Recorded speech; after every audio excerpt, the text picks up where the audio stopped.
Hello and welcome to the fifth episode of Dice and Design, and I'm joined again by Tyler Magic Wolf from the channel Free Zombie. The description is linked to his channels in the description below. And the topic of today is low fantasy versus high fantasy, because I'm known to be the low fantasy guy. I always say keep it mundane, keep it simple. And Tyler apparently high fantasy quite a bit. So we're gonna try to solve that issue and see who's right, or basically see the pros and cons on each side. Basically, how you doing, Tyler? I'm doing pretty good. It's weather is finally starting to cool off. Got a beer. Oh, yeah, that's good. I'm happy to be here. Yeah. Well, I'm glad you are. Yeah. Before we go on the topic, really, we need to define our term. What do we consider high fantasy? What do we consider low fantasy? And that's exactly Greg is right there. High fantasy is not the same as high magic, and he say Tolkien is high fantasy and low magic. I think that's an important distinction to make. Or is it? Is it because there's two elements? What does make a setting high fantasy versus low fantasy? Yeah, I mean that's a tricky thing. And I don't know if I would even agree with Tolkien being low magic, right? Because the magic in Tolkien can get pretty extreme at points, right? Summoning the giant water horses out of a river that pushes away. That's not something you would see in Conan, right? I would say Tolkien's higher magic than Robert E. Howard is. So yeah, I would put it at I would say Tolkien's are midpoint, probably. Mid. Yeah, Undead Army's extreme, orcs being, created from these pods of things. I think that's middle. I think Tolkien should be our midpoint for both of them. Yeah. Is the high magic or low magic, which we're gonna resolve that before going to the fantasy in general. But is that based on the powerfulness of the spell or how prevalent the magic is? Yeah, because if you had a lot of low level spell, but everybody had some, that'd be pretty high magic. It wouldn't be. In Tolkien, spells can get powerful, but most people will spend their whole life without seeing any kind of magic. Yeah. So, which is it's there's two axes. You know what I mean? But is there really a I can't think of any off the top of my head of a franchise where magic is very common, but it never gets powerful at all. Because magic's really common, there's usually some really powerful magic users. The one that comes off the top of my head is Eberron, which is a really controversial setting for being too high fantasy. Because magic is common, it is everywhere. Everyone and their grandma can cast a level 0 spell. They use it to light things. They use magic to light their fireplaces and whatnot. But there are also incredibly powerful your level 20th wizards, and that can wish people out of existence and things like that. But I don't know of anything that just has the first part. What about Avatar, the last Airbender? Magic is very, very prevalent in the world. You go to the Earth Nation, they do everything with magic, but there's not that many big spell. A fireball would be a very big spell in that world, wouldn't be? So I guess there's not many. Example of There's not many, but there's still people interacting with the physical incarnations of the moon, and so there is still that really high level of stuff. Book of Korra doesn't count those. Oh, okay. well, if it doesn't count, then I guess I could see that as an example. Yeah. But then I think that one's really nebulous. So that's not really helpful when we're trying to define our terms at the beginning of it. But I guess that's more of a disclaimer than a definition that it's nebulous, and what's there's a range, right? Because even in Conan, You know, like Guardian of the Rune says here, like Conan, even though sorcerer can eat people with magic, yes, magic in Conan can be pretty powerful as well. Hmm? There's very few sorcerer, Mm-hmm. but the people in the world are very aware that sorcerer exists. So there's like it's now we have three elements, like how much people are aware of magic, how frequent magic user are, and how powerful magic can get. Mm-hmm. Makes which one of them like is more important to say, oh, okay, this is high fantasy. Yeah, that's well, I guess we can get really nerdy and tackle what exactly is fantasy, and like Shauner said, It's all fantasy. it's all fantasy, right? Yeah. Because none of it's actually happening. That's the baseline, right? Mm-hmm. So I guess what is more not happening, right? Well, what's more not happening is there's people using magic absolutely everywhere. That's absolutely not happening. So I think prevalence is probably the biggest indicator of higher fantasy, That's what I because would like think as well. you're not because if you're walking down the street and somebody is using magic to create water over his crops and rain, the farmers are using, that's going to change the way the world works at a very basic level. But if there's one really powerful wizard that can, shoot fire from his hands and do all sorts of godly abilities, is incredibly powerful. But there's only one of them in a world of, who knows how many people, a million, millions, whatever, depends on the scale, obviously.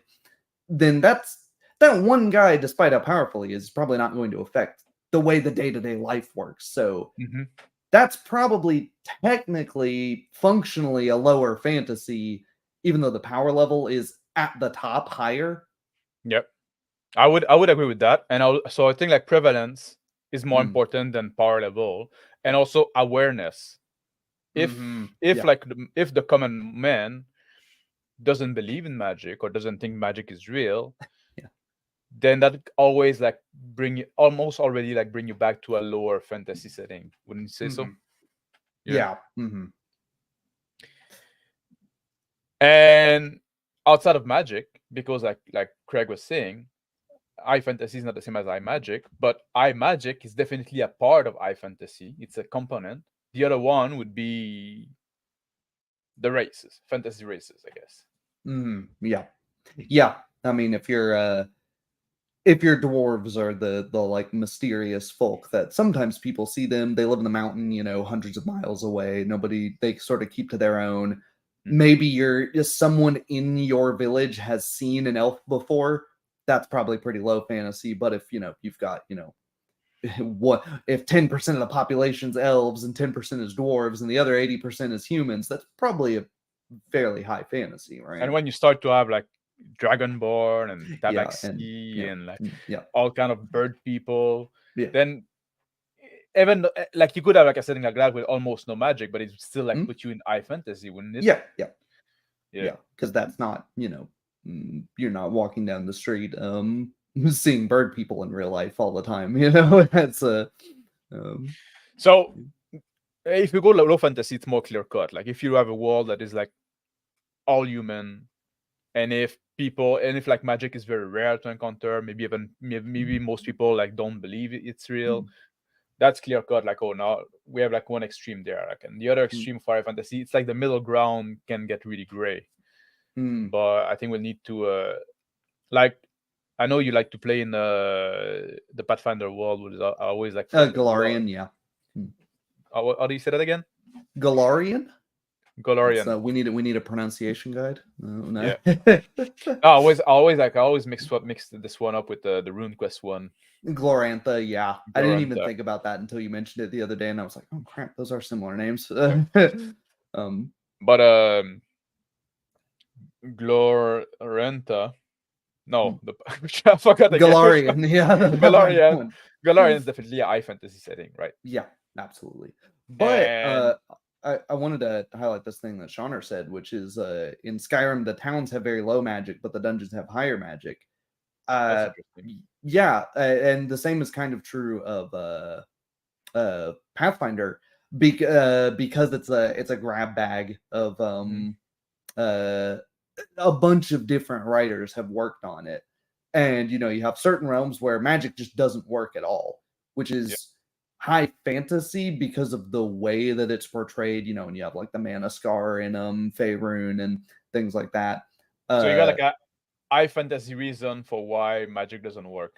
Yeah, exactly. So that's there's an example of it being mixed within the same setting. So yeah, but yeah, go ahead. What do you say like about Skyrim? Like because you say the towns are low magic, but it would still be high fantasy because you got like those Argonian and Khajiit and stuff like. Well, Khajiit not allowed in town, but except if you're the character, and you have the Dragonborn, and people know that magic exists. You have like those enchanting table and those alchemy table everywhere. So it's still, even though like the people in town don't go around casting spell, magic is still a thing of the world and people know it. So I guess that would still be I would still consider that high fantasy. Yeah, right? I would consider it high fantasy and like mid magic probably, because there are dragons, there are words of power, that old concept, and spells, of course. But your average townsfolk, they know magic exists, but they don't know what it does. You cast a spell in town, and you have the NPC reaction where they're like, "Keep that thing away from me," and it's like, dude, I'm casting light. What are you freaking out about? And like Guardian of the Rune say, Warhammer Fantasy is high fantasy but low magic. I could see that, because like the magic in Warhammer Fantasy is dangerous, and not most people won't use it. Most people will fear it. It's still present. I wouldn't say necessarily like low magic, maybe mid magic. Yeah, and there's a really high failure chance. You have if the more powerful the spell, the less likely it is that it's going to work. So but there is a lot of fantasy race. There's the chaos thing going on. Yep. So yeah, what do you call Harry Potter? Oh, I hadn't thought of that one. That's a good question. What do we call Harry Potter? I would say it's like fairly low fantasy, because it is set in the real world, and a secret society is pretty believable. And they kind of go like in this parallel world where the magical stuff happen. But obviously, it would be like fairly high magic, because that's kind of the whole point. And they have all those like fantasy races as well, like the banker goblins and the troll and Cerberus and giants, stuff like that. But like the giant common people, don't know about it. So that's also kind of like they're trying to do a bit of both. Yeah. So I guess what we've established with our variables is that the variables are incredibly muddy and somewhat difficult to define. So well, it's not a clear cut. You cannot put a line like straight in the middle. Like a lot of things like it's gonna fall somewhere in between.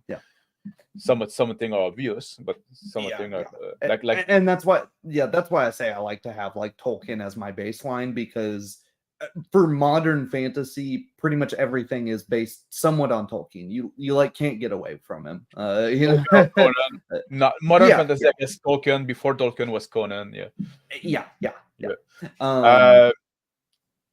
Can you think of one D&D setting, official D&D setting, that would be considered low fantasy? Maybe Greyhawk. It's a lower fantasy, but I wouldn't even call it low fantasy. Yeah, I would call it different. That's a tough one. Anyway, in the modern D&D setting, like Forgotten Realms, definitely high fantasy. Eberron, without like Dark Sun. Dark Sun would be a very high fantasy as well. Yeah, that's what I was gonna say, because Dark Sun's very high fantasy, even if it's like mid to low magic.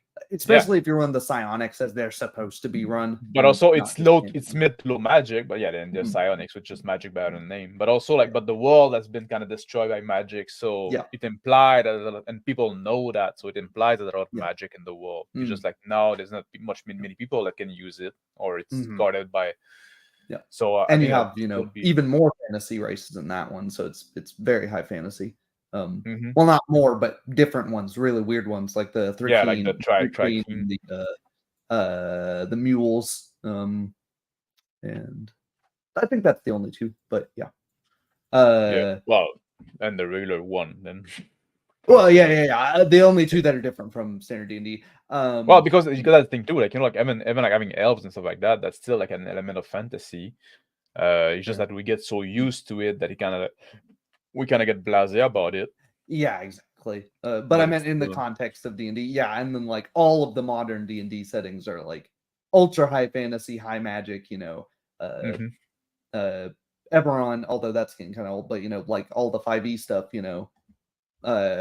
Ravnica, Faerun, like you mentioned, Oh yeah, Ravnica, obviously. Spelljammer, Yeah. yeah. So there is like this push toward like low fantasy is not in trend. It's not like the it's not what's popular nowadays, right? Yeah, I would tend to agree. What I mean, that's more your wheelhouse. So what's your what yeah, you tackle that one. Yeah. What's your take on low fantasy? Why do you like low fantasy? I like low fantasy because and what I would consider like low fantasy, oftentimes I would say like one I can think, oftentimes Lamentation of the Flame Princess is considered low fantasy because the default setting they have, because magic is supposed to be somewhat rare, dangerous, mysterious, a bit evil, and stuff like that. And other than that, it's a fairly historical setting, and the historicity you get what I mean. The historic nature, like if you try to get like a more historic setting, and you just add a little dash of fantasy to it, that oftentimes would say for me that would be like a low fantasy setting that would be interested in. I like I talk a lot about all like Pendragon and Paladins, which you play like you would play like in Arthurian England, which is kind of fantastical, but like the fantastical element are very like toned down. Or in Charlemagne's Europe, Kingdom of the Frank, Holy Roman Empire, you could say. But and again, some fantastical element, but most people will go there live without really seeing anyone. And you're gonna encounter some because you're an adventurer, but when you encounter something fantastical, the first time is the first time you encounter that thing. It's not something that you know, it's something that is strange. It's gonna be strange for the character as it can be strange for the player. And this is something that I like. Well, the big thing I like with the low fantasy setting is that it takes away the distraction. I talked about it a lot. You don't have to give an expose of your world setting to the players. You can just say we're playing that time period, and there might be and maybe but magic exists. It's rare, whatever. You can just do like it's this time period, but it's X but Y. I like those settings because then player it gets let the distraction away, and the players are free to make assumption because they know they can bring their own knowledge, and their own knowledge will align to the knowledge of the character in the most part. And I also like the fact that I find that when you go to the high fantasy side, people like I often say like, oh, I like to play Pendragon because everybody's going to play a human knight. So now you want to make your character distinct, you have to give him a personality. When you go to the high fantasy setting, people think that making a character, they're gonna make him unique by picking this weird race and combining it with this weird class that usually don't go together, and then taking this, like those weird spell and giving like this, they use the fantasy element instead of fleshing out the character in a more profound way, I find. Yeah, I've So, definitely seen that with yeah. and what I find is if I accidentally get one of those players, I haven't in years, but if I get one of those, one of two things happens. They realize that nobody else is playing like that and they leave, or they realize that their character is a gimmick and can't really do Yep. anything outside of the one situation that they made them for, and they get bored and make a new character.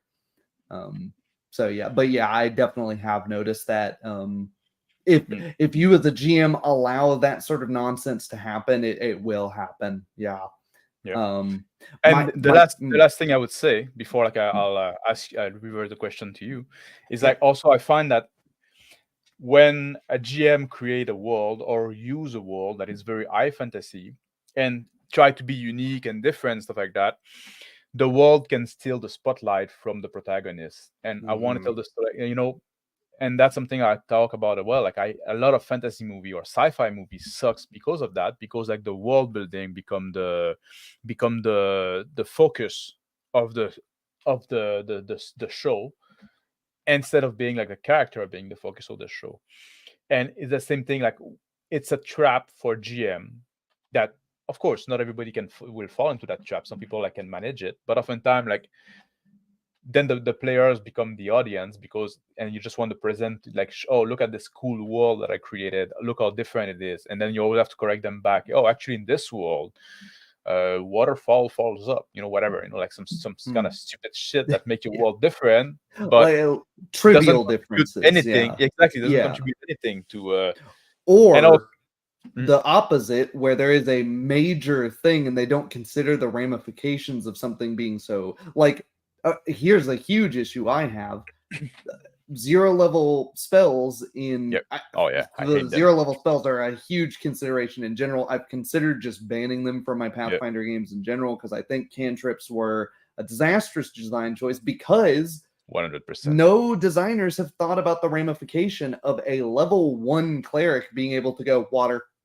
Yeah. I just make water appear, and it's like, Or like, okay, I just make your clothes clean. I can do that all day, every day. Like, yeah. fucking give, So give, there's no give me a wash. give me a silver piece. Yeah, exactly. Yeah, there's going to be no washerwomen, which is the channel Townsend's just had a great video on washerwomen. That was one of the few jobs that an untrained woman could take in historical times. Is you could be a washerwoman. Um, no, no worries. I don't even know what it's a reference to. And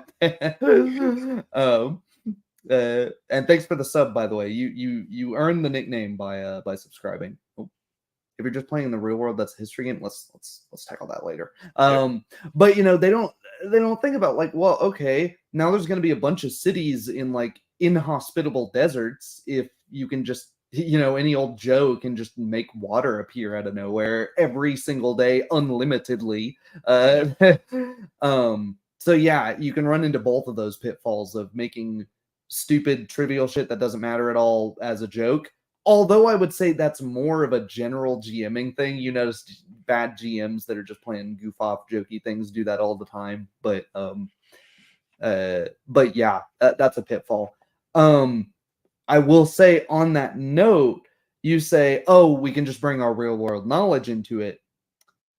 My trouble with this is when I want to run something low fantasy as a historical European martial arts instructor and someone who's generally, you end up reading a lot about history in general through that, is that I feel like I have the same issue as I do with higher fantasy, where I do have to give an explanation of the period to all of my players because history isn't taught well in schools at all. Yeah, but you even like that's the thing too. If you want to do that, you have to understand that the history is going to be the history as they seen it on TV. You know what I mean? As they seen it on the and see, movie. that sucks. I hate that. I I agree, hate I that agree with because it's you. so But wrong. but if you just want the setting to get out of the way, so you can focus on the narrative, it's a compromise I'm willing to make. You know what I mean? Because I'm like a huge history nerd. Also, like, I'm a huge history nerd, and a lot of my friends I play with regularly kind of are, or got a bit of the gist through me. Yeah, that's true. But like a lot of the like mundane, like the material culture that we Yeah. talk about, right? Somebody goes and they're going, oh, I'm gonna go to the smithy. Well, they wouldn't have called it a smithy because that's an 1800s auto hammer invention. Oh, I'm gonna go to the blacksmith for a sword. Well, you wouldn't go to a blacksmith for a sword. You would go to a swordsmith for a sword. Oh, Yeah. I'm gonna go to get a new axle for my wagon. And it's like, well, this is a blacksmith. He can't make you a wagon axle because he's not a wagon smith. So you get into all of these sort of mundane things where it's like, unless you're playing a moron, the character in the world would understand all of these mundane trials and tribulations. And beyond that, even if they do know, how do you, before we move to the fantasy thing, how do you GMing low fantasy settings, how do you make these sort of mundane issues interesting? Do you just sort of hand wave and like time skip, oh, you've got a broken wagon axle, you go to a wagon smith and then get it fixed? Or do they have to go to a town and that becomes a journey because they have to go to a town with a wagon smith without their wagon, or what? Timekeeping. Keep track of time. And now, because now you have to make a choice, oh, your wagon axle is broken. Do you want to just like keep the essential and leave the wagon behind? Or do you want to take a day off to go find somebody that can help you? Do you want to try to Jimmy rig something on the side? You have to give them choice. You have to give them, and like the choice has to matter. If you can just go to town and the time is frozen otherwise, then it doesn't matter. So you're just we're just gonna go fix the wagon. But now, like, well, you know what? You're gonna lose a day. That's not insignificant. So that's one way to manage it.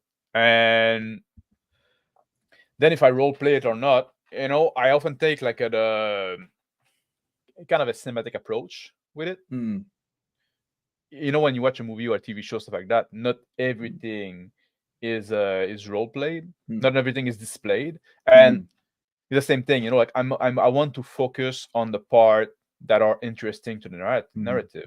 And if the wagon, like if you just want to go like, before we go adventuring, I'm gonna go buy some food, then that you don't necessarily need to role play that. That I'm okay with we're just gonna do a time skip. You do that, nothing happened. So there's no narrative there. They're like those little mundane material thing have no narrative value, so we can just like skip through them. If you're on time crunch and your wagon will break, then maybe that's more like important because like, you're gonna try to see the guy. The guy tell you he doesn't have time to do it because you got a reward or the job. Now, can you convince him to put you in priority? Try to explain. Now, can you do you offer him more money? Or is he gonna do like, well, I can try, but it's not gonna be my best work. It's gonna be a shitty work if I try to rush it. I will risk it. Timekeeping and choices are important. What do you think? Would you just hang with them? Huh? What would you do if you were in such a situation? Oh, if I need to fix a wagon and there's no wagon smith in town, well, it implies we have horses, so I'd probably fit whatever I could on the saddlebags and then get to the next town over. Because I'm trying to. There's a reason wagon smiths were a job all their own. I wouldn't be trying to fix that by myself. But yeah, that's a good point. You do have to have that level, and that's GMing in general, not even low or high fantasy. You need to have something specific. Our man here exactly. Mentions, well, I was about to highlight that tensor floating disk. Exactly. Yeah. When you go into the magic, high fantasy setting, you lose those kind of adventure. You lose this like where it feels real. Now, like, oh, you got a problem, like we can just kind of solve it by magic. It become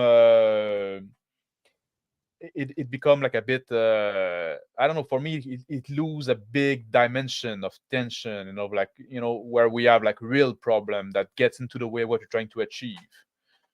But now the wizard has to decide, they still have a choice to make, right? Do I wait for a mundane fix, or do I burn one of my spells and maybe we get attacked and I don't have a magic missile to shoot at somebody? As long as it's not like a cantrip. Yes, well, Tensor Floating gets a first level spell at least, thank God. But thank God. But later on it does get the sort of power scaling in modern D&D is too much. I think wizards get way too many first level spells eventually, and it's like, oh, I'll spend one of my like 8 first level spells to hand wave that. But I mean, that can also that could be part of the world building. Maybe there's a Cartwright, or like here says a Wainwright, yeah, a Cartwright or a Wainwright. That's like they're, hey, I'm going out of business here because all these wizards just keep fucking waving their hands and casting. Maybe this guy's so pissed he wants you to go sabotage some wizards. Or like, he's trying to make a Tesla's floating disk illegal. Or he's trying to start a union. He's trying. Yeah, well, the guild, all those guilds. Yeah, they're a guild, and they drive all of the wizards that are teaching out of town. So you have to. They see you cast a floating disc instead of getting on a cart. You end up with broken knees because you didn't have your first level spell to cast Mage Armor before they showed up with pipes. Yeah. I wanted to flip the question around because you asked me why do I like low fantasy. So obviously I'm gonna ask you, why do you like iMagic or iFantasy? Like, what do you feel? What does it bring to the drama and to the narrative? Like that you wouldn't be able to find in a low fantasy setting. Like those fantastical elements. Do they really are they because like I highlighted some of the issue with them, but maybe there's a good reason to include them nonetheless. At their best, they do the opposite of what we've already talked about, which is instead of having these mundane little, the mundane magic, kind of an oxymoron, but instead of these mundane little things that are just, at their worst, a very gamey, I spend a point, I fix a problem, and then we move on. At its best, high magic, high fantasy changes the world in a great way. The problems that the people in a high fantasy world should be challenged or should challenge them differently than the problems that people in our world, people in a mundane world are going to be facing. And where you find the similarities, kind of a tangent, that should tell you something about the actual world.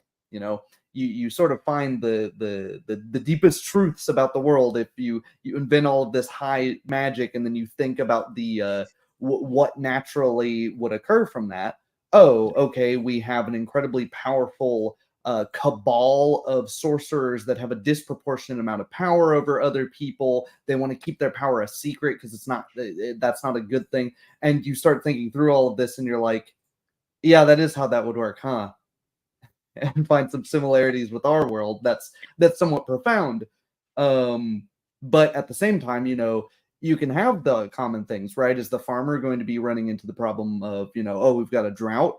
If he is, then that's probably because there's some cleric that is not willing to, just cast his free, create water spell. Now you go to a cleric and go, hey, why aren't you doing this? And maybe you find out this cleric's got he thinks that farmer's an asshole because he didn't tithe the church or whatever. So now we've got, it brings the conflict back to the conflict between the characters, right? When you have somebody that can wave their hand and solve a problem, it gives a lot of power to the character. The downside to that, of course, is, okay, what do the fighters do? What do the barbarians do? What are your classless systems? What do your mundane characters in a very magical world do? You need to have some element of they can't do everything. The wizard is limited in power, be that Vancian casting, and they only have so many spells per day they can use. Be that there's some great drawback to using magic, a la Warhammer, it draws upon chaotic forces and it's unpredictable. Something like that, but it draws it really draws things to the character when you have magic in the world and you have things that can do that while keeping it different. It doesn't feel like Arnman, or not Arnman, Crap Phone here says, so it sounds suspiciously like modern mechanics. You get away from people are people. Yeah, people are people, but it gets you away from feeling like I'm going to a horse mechanic. I'm going to, I'm doing something that I would do, because sometimes the issue with the mundane is it can feel too mundane and it gets boring. You mentioned that because there's no, you don't have a paladin or a wizard to hide your characters behind. That's true, but you also don't have those creative bits to drive your character to drive. Okay, my character's a wizard. What does that mean for me? Well, You know what? That I not necessarily because it can be low magic, but like I say, they can still be magic and fantastical element in the world. They're just like not frequent. And now because that's also thing when you keep your world low fantasy, it preserves the fantastical element as fantastical. When everything is magic, when there's fantasy at every corner, then the fantasy become mundane in a sense. So you can still have like those like what you're saying it's a sorcerer fucking like causing this drought and now we have to investigate it. Sorcerer, what are you talking about? You know, like now it becomes like something that it brings it to a like you can give it like the amount of respect that it would deserve in a way to some character like Elric. Yeah, and I never read it. I'm never appealed to me because it's too high fantasy and yeah, but you know, like the character kind of their whole fantasy, you know, it's his entire the Melnibonians they're sort of plagued as a culture, as a race, by their dealings with magic, and that can be, you can of course apply that to more mundane things, right? I mean, get creative with that, but you know, it just has this more visceral, impactful thing because you don't have to get into the sort of generic, you know, political power corrupts or, you know, the physical power corrupts. Everybody understands that, but when you introduce higher levels of magic, you can always apply different flavors to what is at the core the same concept and make it appear fresh, you know, make it actually fresh in different ways. This idea of like a cursed bloodline is something that appears in the higher fantasy a lot. Especially with sorcerers, you know, it's you have this magic power by birthright. You don't learn it. You have nothing. You have nothing that can really control that. And of course, you can deal with the birthright in like with noble families and that sort of thing, and being cursed to be born to a low-born nobility. That's in and of itself, but when it's a literal curse that might have, you know, some very direct affliction on you, and it's very, you know, literally explosive, it's just that much more it's that much more visceral. It sort of pulls it into you more, whether, you know, to me anyways, you know. But because you say like, oh, you can have like different type of challenge, but like it's different necessarily good, you know what I mean? Like you look at you look at like Shakespeare, you know, for something that you know, there's great story there, and they are like curse, and they are like stuff like that, you know, and there's like some fantastical element, like ghosts that come see Hamlet, you know what I mean? Like I'm like, you know, I'm okay with those kind of story. I think those are great story that touch at the string of human emotion. And if I can emulate that, like I'm gonna be freaking called like a theater kid again. You know, not that I want to play Shakespeare, but you know, there's something like that touch our deep fabric as a human, you know, like our like what might make us stick. Yeah.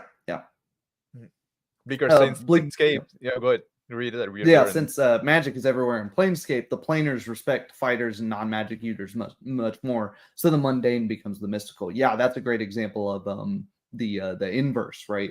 Because, you know, if you can just if you get to the, you know, and again you can you can tackle what might feel like too obviously political subjects, like, you know, wizards using, you know, they're so magically powerful and so lazy, so corrupted by just the ability to have magic that they don't even walk anymore. They just use telekinesis or something to move themselves, so they're all bloated and frail and weak.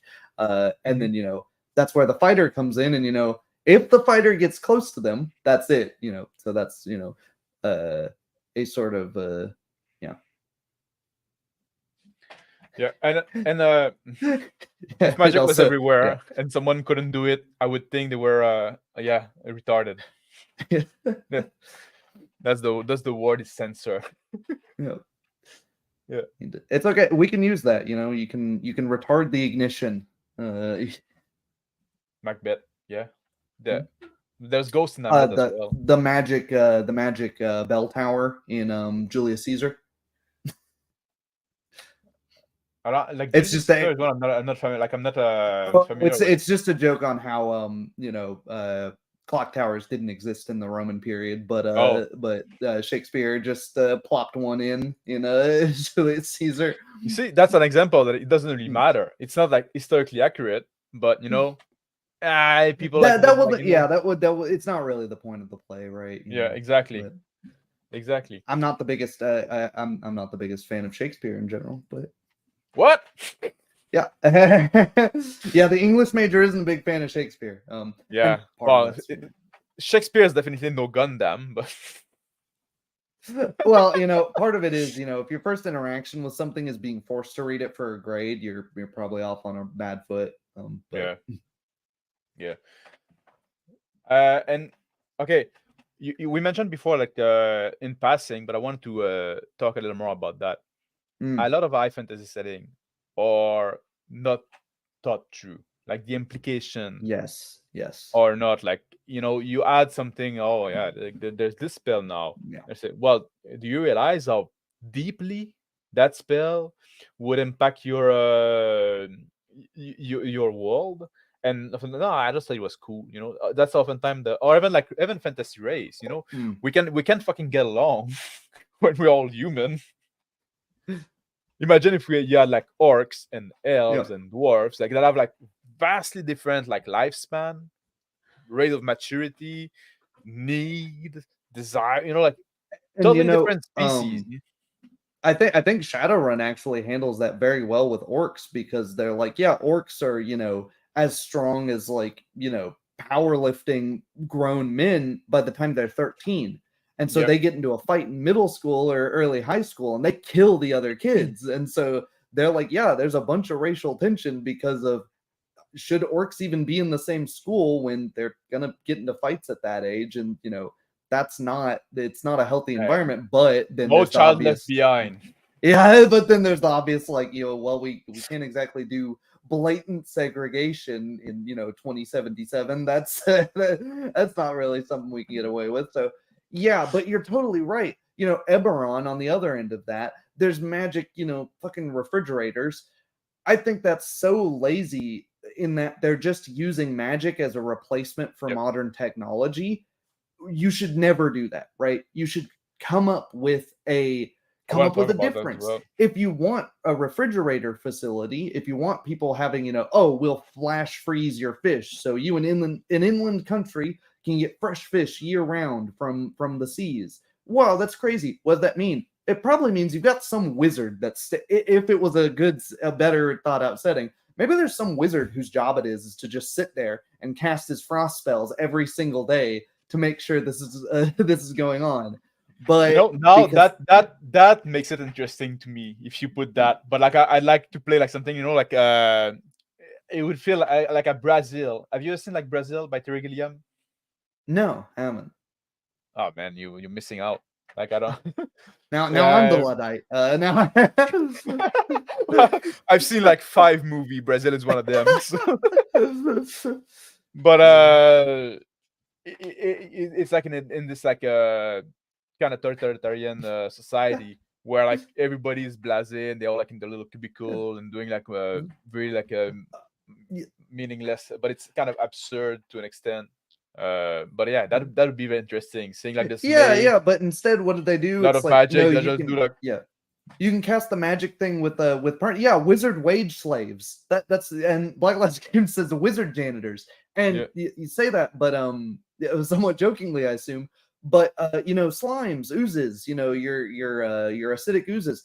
Those were in most of the D&D lore. They're invented because wizard has this big dungeon. He needs something to go through and clean up everything because he's not a manual laborer. He's not gonna clean the stuff up himself.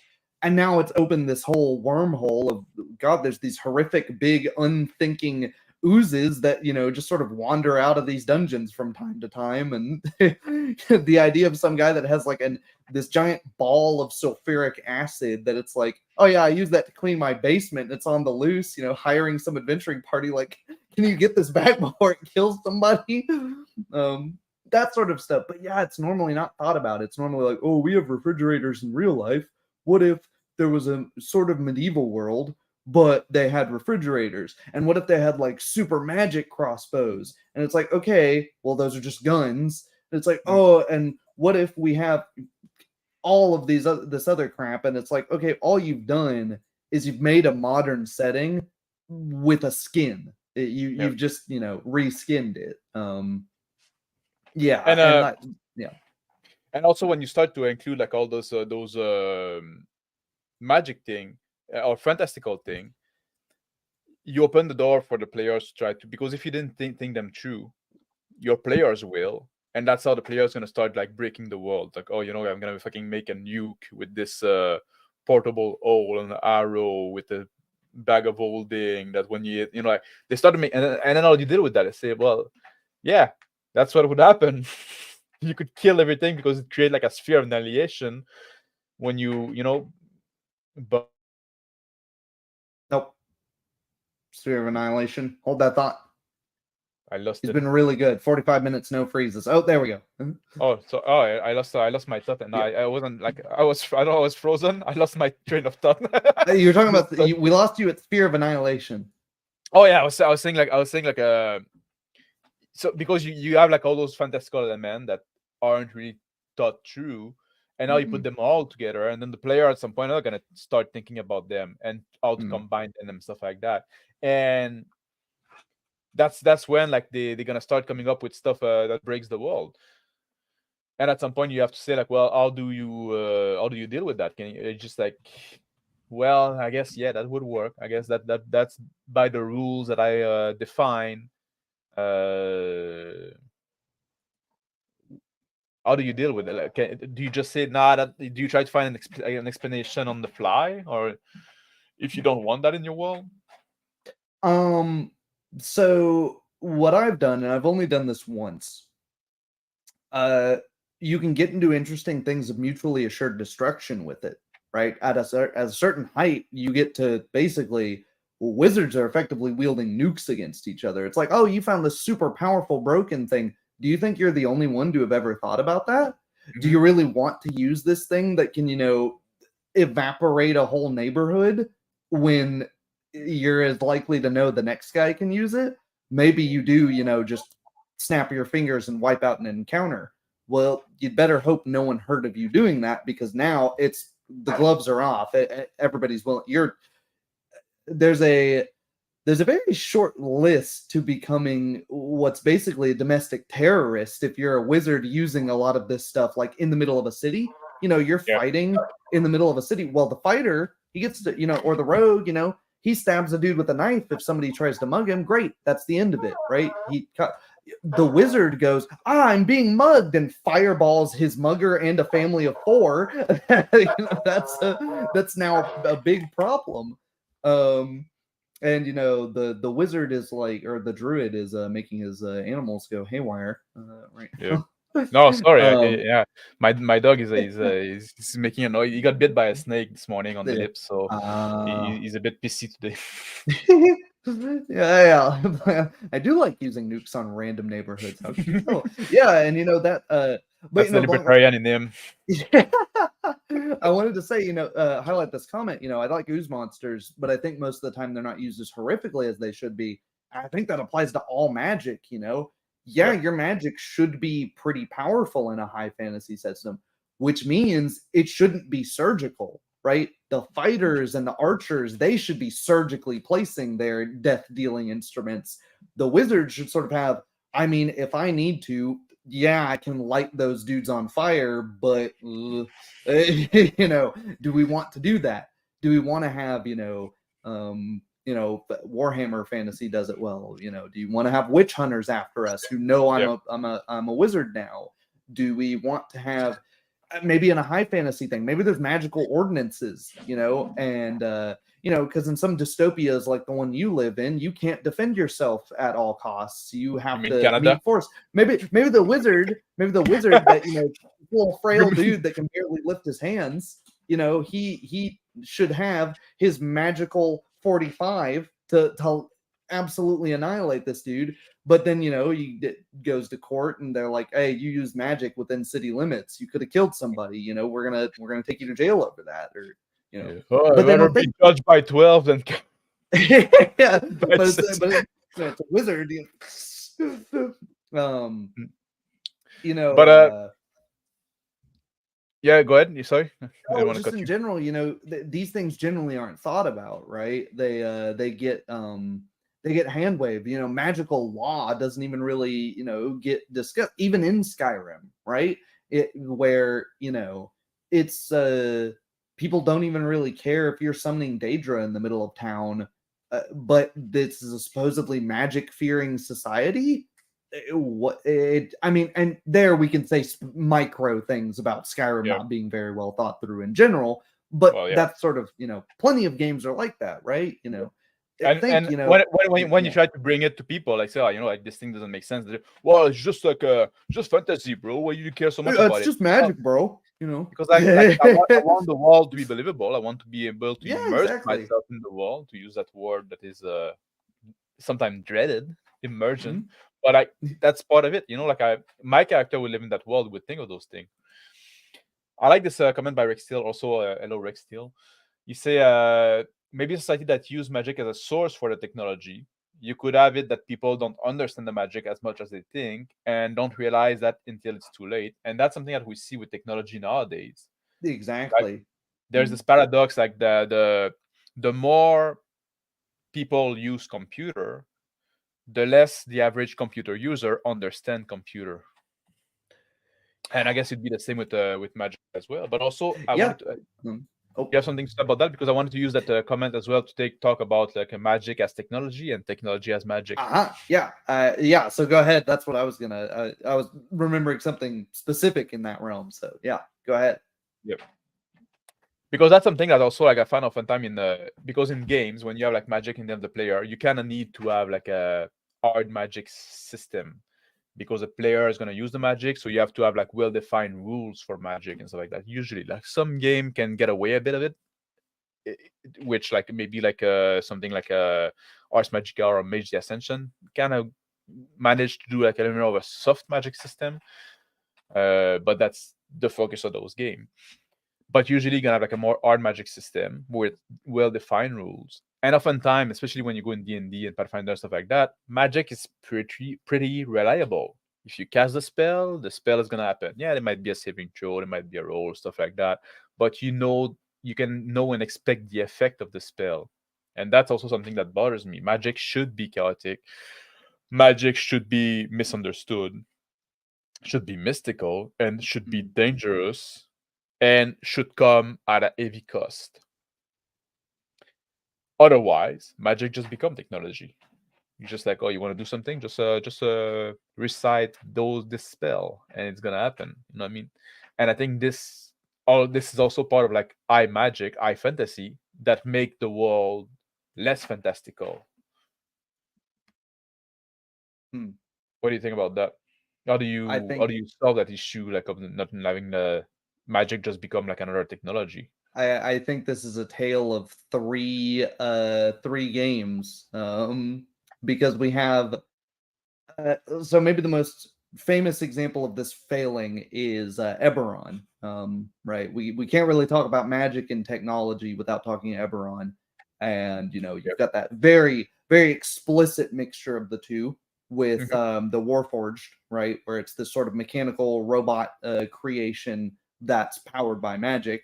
Modern, but every Bethesda game after Morrowind, I'm pretty much there with you. Um, oh, hey Charlotte. Hey, hello, Charlotte. But there's no real consequence for this. The clockmaker, the machinist just works hand in hand with the wizards, and they just make better and better and better stuff. There's trains, starting to appear. You got airships going everywhere, and it feels very much like a world where most of the problems are, if not solved, they're getting. It's not quite utopic, but it feels like the problems are kind of random and all over the place. And Yeah. yes, I would say it's really technology But because it's very it's weaved with magic. Like the yeah, technology they have exactly. is really That's weaved with magic, and that's mhm. something that would happen because like if you had magic, technology wouldn't evolve independently from magic. Like it would Yeah, either like exactly. stop evolving and everything would be solved with Yeah. magic, or which the technology which evolved to amplify magic or Yeah. work with magic and stuff like that. Because that this is technology. Oh God, it's disappearing. This knife, this is technology. Yeah, It's a wedge. It's a machine. Somebody had to design it. yeah. So It's a Swedish knife. everything is technology. But that they try to put this this sort of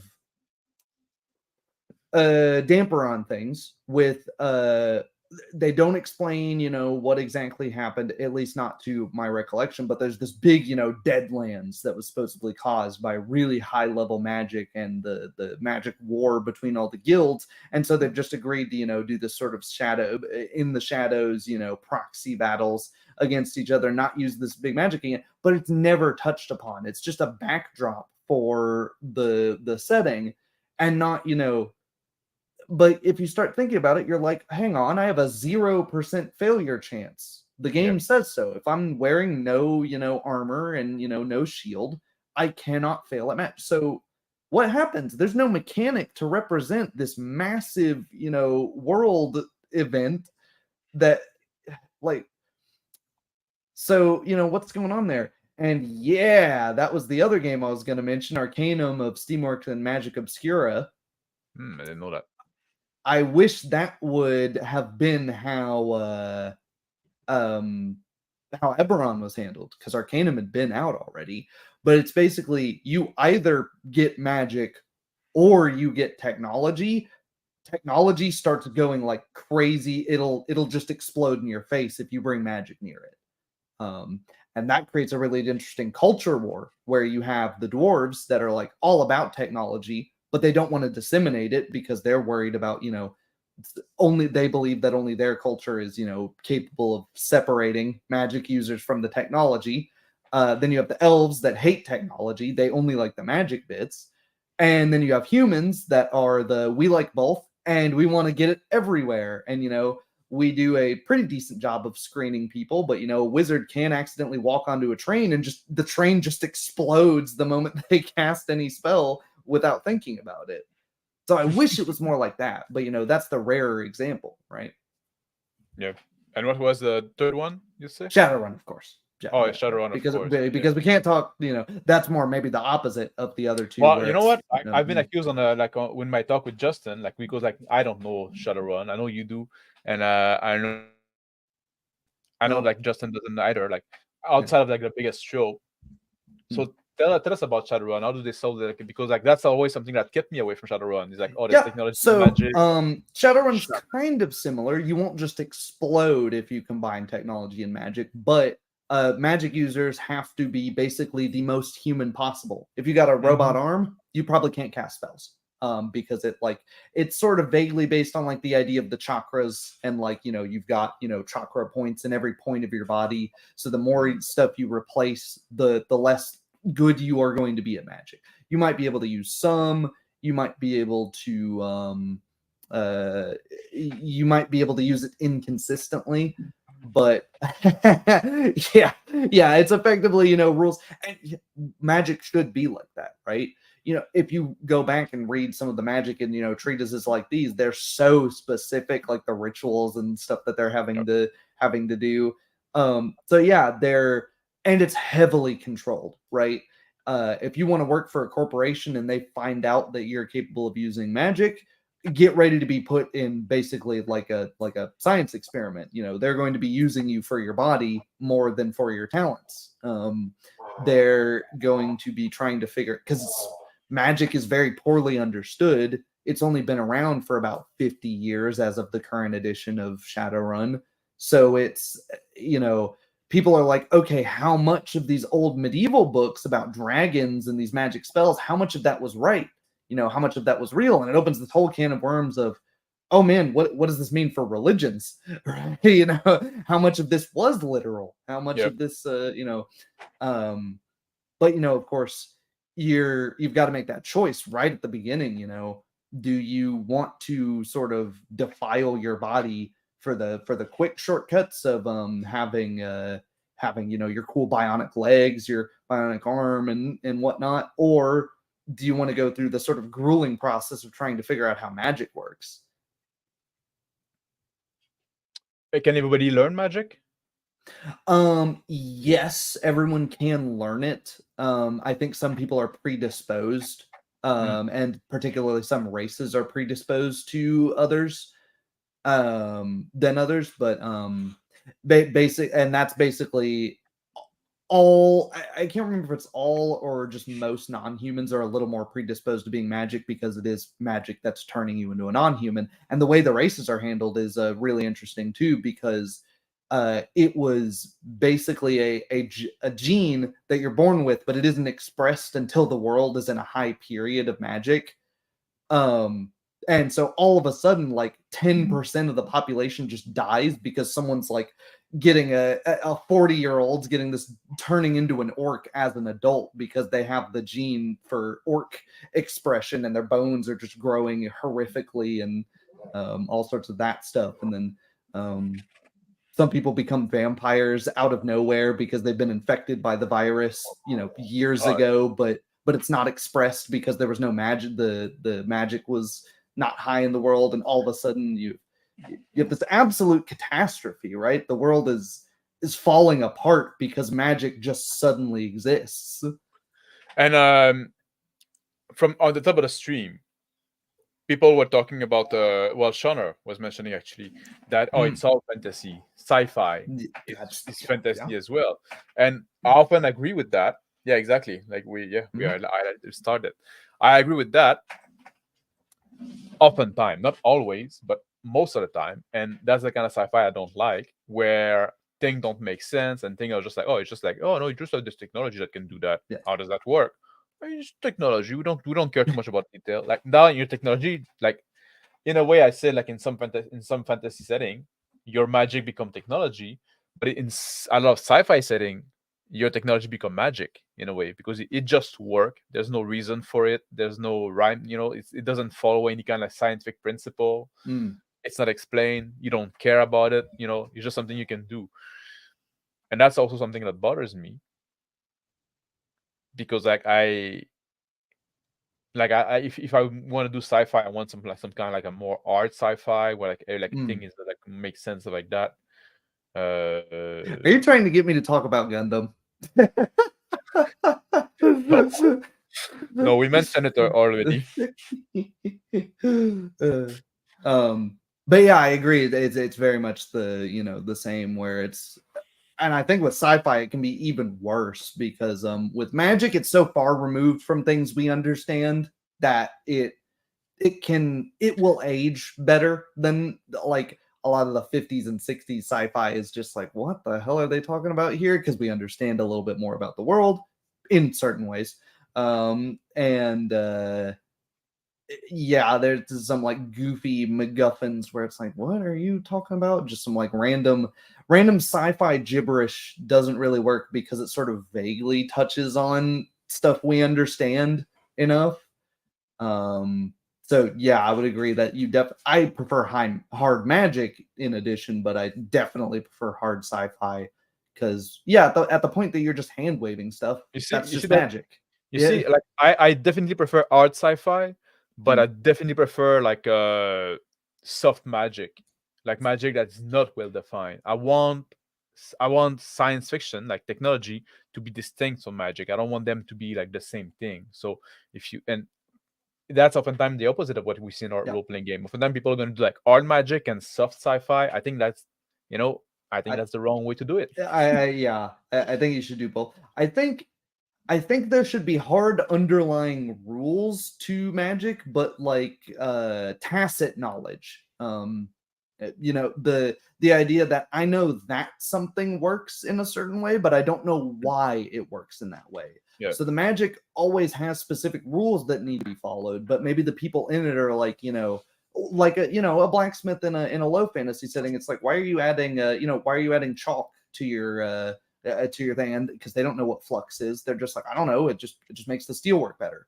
Maybe the wizards in your world, it's like, why do you have to kill a chicken every time you shoot fire out of your hands? And they're like, I don't know, it's just how the magic works. And then that obviously there could be some forces in the background that you as the game master know about that You know why this is working, but maybe Mhm. the characters don't. That's what I like about hard magic.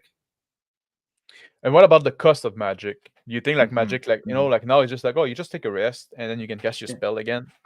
Then oh Y- yeah, you need to have like some spell component that nobody fucking mm, care about. It's always like, yeah, you got your spell component pouch, you're all right, you're covered. Yeah, It's and always like I think that's something that's lost from 3.5 and earlier, where the spell component pouch is for cheap things. It's for things that you could feasibly, scrape up off the ground. Oh, I need some, I need an eyelash. I need a, some sand. I need something like this. Fine, put it in your spell component pouch. We don't have to go on a grand adventure to find you some sand.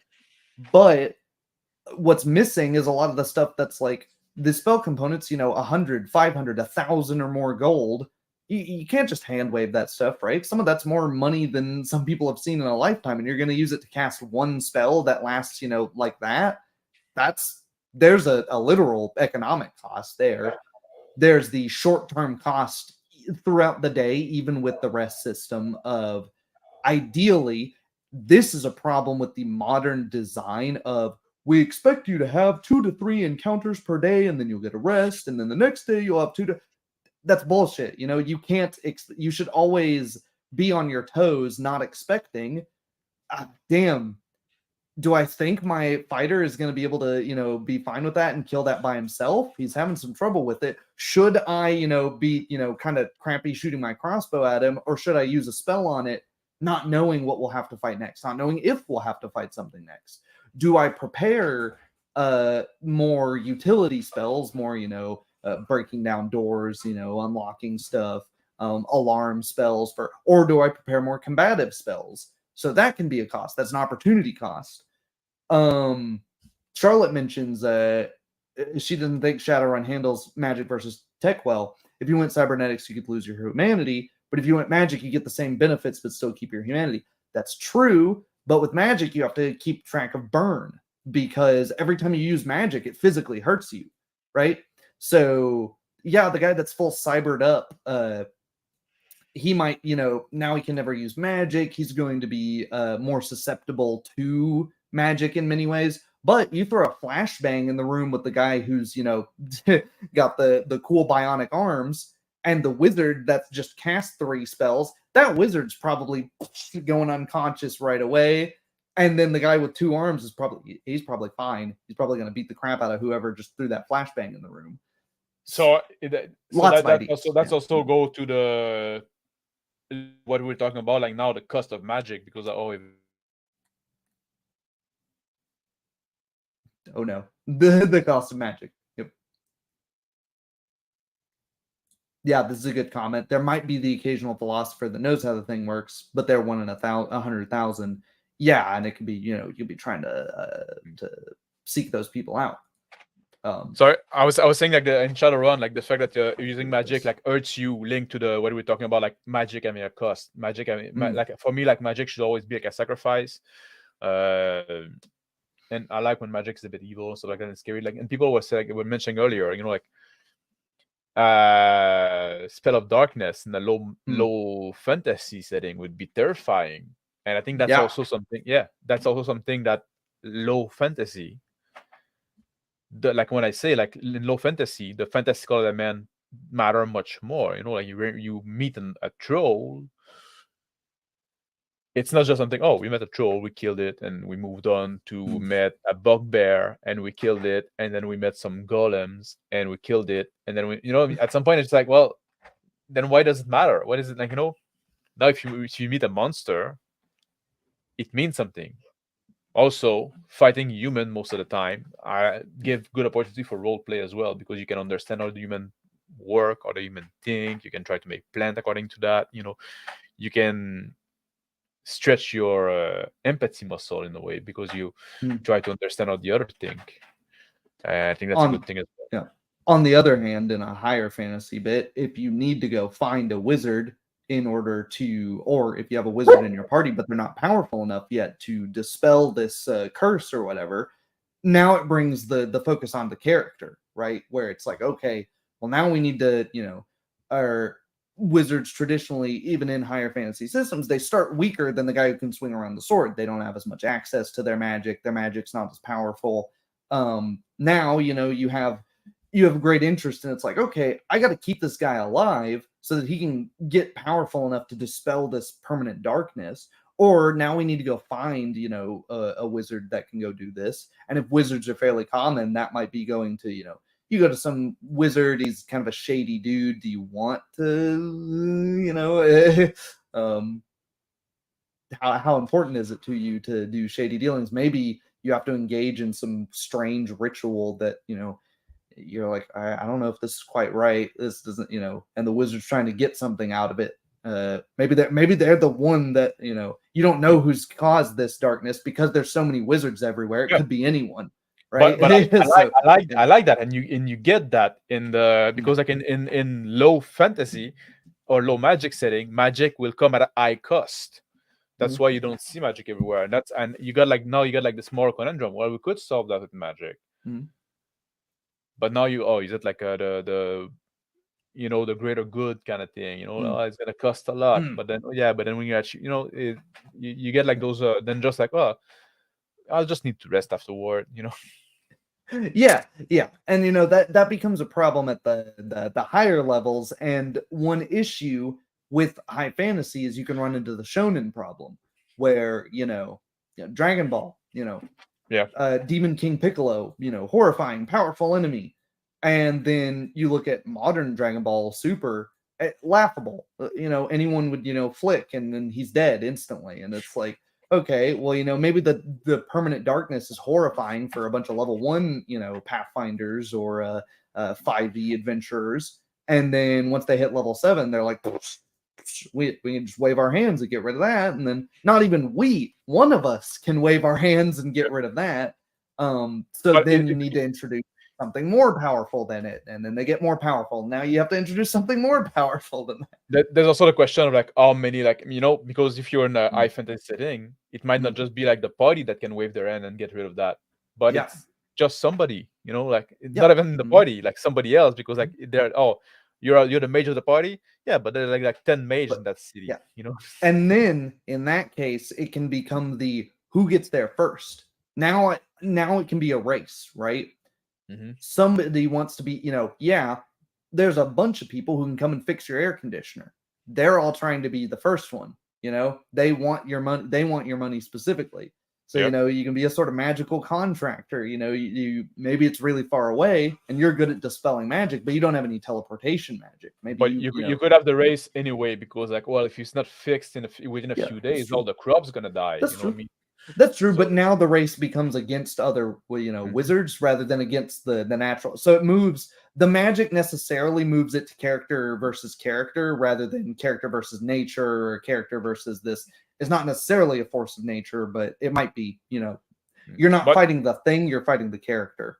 There's still like the character versus character, in the sense that somebody casts that spell of darkness. If somebody to take it out. Or maybe because it's slow magic, maybe you don't even have the way to take it out. So now you have to figure out who cast it and maybe go kill him, hoping that the spell is gonna... in the event that there's a bunch of wizards everywhere, now it becomes much harder to figure out who cast it. So now it becomes more of a political intrigue thing, right?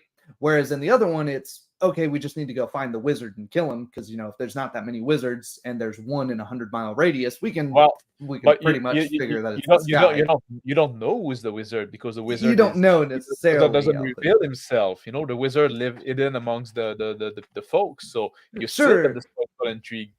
But it becomes even harder if there's a lot of wizards, right? And then you can incorporate it to, maybe instead of a lone wolf, a single agent who's just, working for himself, he, is making it. Maybe it's the entire, there's this entire wizards college, as is the trope, but maybe it's a fucked up wizards college. Maybe they want to make these crops wither, because what they're trying to do is make everybody reliant on the magically created gray food slop. And so they don't want to compete with the farmers. They're trying to cut them out. So maybe you find out it's not just one evil wizard, it's a whole organization. Now, how do we tackle that? Yeah. I wanted to talk about that healing potion alchemy. That was like a Mhm. part of like earlier in the stream when people are talking about. I think that's a fair element also like of a high magic setting when you start like, having a lot of healing potion. Already you start into the higher fantasy. But I want to jump off from this comment to ask you about magic shop. Do you have like magic shop in your in your high fantasy setting? Yeah, I mean, necessarily you would, right? Because that's people follow the money. And if you've got a magic thing where you strap on a belt and it makes you physically stronger instantly, well, I mean, think about the real world. If there's no downside to that belt other than the cost, people are making themselves stronger at a much slower pace for a lot of money and a lot more downsides than that. So obviously, there's going to be a market for it that opens up, right? But I like there being some downside. So, in Pathfinder, the system I use, there's a 1 in 20 chance that whatever magic item you create is cursed. And it's pretty difficult to determine that something is cursed rather than brute force. So maybe your magic shop is just cranking out magic items and they're like, "Oh, yep, I've made a million of these. I pretty much know what I'm doing." And they don't even strap it on to test it. They've sold you a cursed item.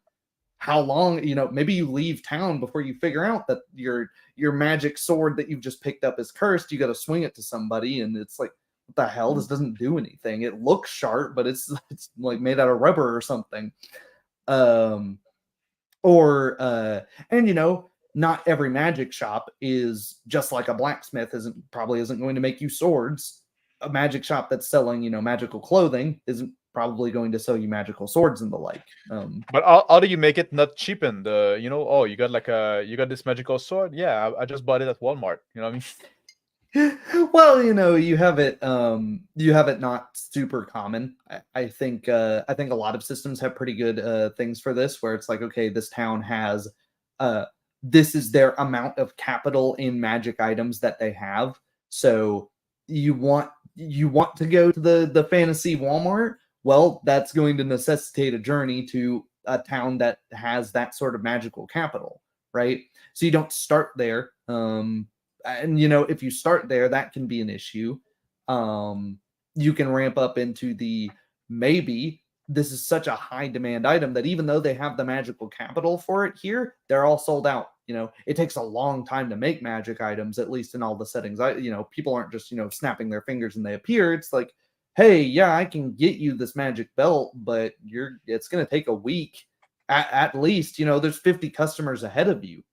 Like you're gonna are you gonna spend a 10% down payment, 400 gold out of pocket that does you no good for 3 months? You might be dead in 3 months without the belt. Now the characters start thinking, maybe I need to steal it from somebody, because I need this to go. I'm gonna die if I try to fight this thing without this belt or without some sort of magic protection. But we And agree we agree that all those kind of situation, you could have something equivalent or similar hmm, without the fantastical element. Because like my question is always what I'll ask you at the start of the stream, like, hmm. does the high fantasy add something to the narrative and to the drama that you can experience? Because like I pointed out, I find like some fairly valid drawback to the high fantasy, and like now we're trying to figure out like are the drawback worth it because you can get so much more. Well, I mean, I think the vast majority of it's aesthetic, right? The aesthetics of the mundane Yeah, are I think that's the you put your finger on it here, the uh, aesthetic, and that's like uh, it's the appearance of thing, yeah, and I'm worried about the substance of thing. yeah. I want But to know like, but if you can keep the substance the same, would you but rather drive an old beat to shit Lago that has a Hellcat engine and can go 0 to 60 in 2.5 seconds, or would you want the Hellcat that can go that can also go 0 to 60 in 2.5 seconds, assuming you've avoided those pitfalls? For me, I'd assuming you rather look at the exactly prettier car. assuming you avoided the pitfall, Uh-huh. but we the pitfall are there. You cannot Mm. necessarily avoid them. No, you can't. Well, not everyone can Not necessarily everyone avoid can. them, and I would say most people It's a don't. danger. Would you take the Hellcat that got like that looks nice and got the engine and stuff like Yeah, but that? it's got a shitty engine. Yeah, No, you got good certainly engine, wouldn't. but Yeah, might blow up when yeah, you're yeah. That's true. gas, Yeah, or the shitty car that got the same spec and the same yeah, performance, yeah. but it's That's that's the point I have. But that's sort of my that's sort of my point though, is that it's you can keep reflavoring a lot of the same scenarios and putting more and more twists on it when you have magic, when you have thought through the magic, when you've looked at how the magic is affecting the world, then you can not necessarily just one-to-one rehash stuff. You don't want to make it too obvious, but it becomes more and more challenging to write compelling scenarios and come up with compelling things when it is purely mundane, right? I oftentimes feel like, am I just playing this historical figure? Am I just playing, this historical scenario when I'm playing in a low fantasy thing? And for many, it can feel like you're doing an exercise in a history class rather than But playing a fun game, right? you don't have to stick to the you can have a scenario that's inspired by story, but the player is going to Mm, take it somewhere else. So that's yeah, also an interesting exercise in itself. No. yeah. Uh-huh. And I mean, there's the I think specifically where mechanically it's different, and I don't know how it took me this long to come here. My brain is totally not on combat right now. Combat is markedly different with the advent of magic. You know, what crap phone? You're not a fan of the M18 Hellcat? Just the F. No. I don't know. No. But yeah, the combat changes markedly the higher fantasy you make it, right? Yeah, For good or that's bad, right? That's the well, discussion. But yeah, exactly. That's something as well, because like at some point, like when you go in a game like D&D, where like the mm, wizard got all those spell, and then you have always like those fucking wizard player that take forever to take the round because they're not sure what the spell does. That's a fucking big that's butter. I why hate it. that's why you put a turn timer on. Yeah, You and then got you and then got on the other end, you got the fucking barbarian player that every round is gonna say, "Well, I I do a attack. reckless attack," Yeah. and yeah, Yeah, exactly. Every fucking round, like now it become like very fucking boring, and then 5e try to solve that by giving like a magic to everybody basically, but yeah. 4E2. I kind of yeah, started 4e with as well. 4E. Yeah, Um, yeah. Well, even in third edition, I love like with the feats and the now mm, you have an option to do, but there's also like this kind of like unbalance there as well. eh. Mm. Yeah. I mean, And you could have like a no fantasy game with a deep combat system that would be interesting, because you're an MI practitioner. You have a lot of stuff to do in combat. You have like a and that's sort of exactly the problem, though. mm, but I'm they a don't do HEMA that. practitioner, so when we make the combat so mundane, all my thought is, why didn't I just, fuck it. Why are we doing this? Get masks, get gloves. Let's go into the backyard. Let's spar. Like I don't want to talk about Oh, I bind to the outside. I throw his vets to his head. He binds to you. Okay, I press down on him. I'm using Myers' second play because then I just want to do it, and that's my specific brain, right? That's where Yeah. we're getting kind of into the But weeds of it there. But I also like then when I'm playing a fantasy, I want it to be something that I couldn't possibly do, right? mhm. Or even from if I am playing a fighter in a highly fantastical setting, something I couldn't possibly do. I finally get to the wizard. I'm cutting this wizard down. After the frustration of being held back by the mage armor or whatever, these intangible things. You've got this dude in a little robe, and all he's doing is waving his hands around, and you're like, come on, man, I'm having to work up a sweat here. You get the you get that in there. Yeah, but it also depends on how you see combat, because Mm. is combat like a end in itself in a role playing game? or is it just to serve the drama? Sometimes that's what you want to do as well. So Yeah, that's like but maybe Shauna runs things way more cinematic than I would. I go way yeah, crunchier, right?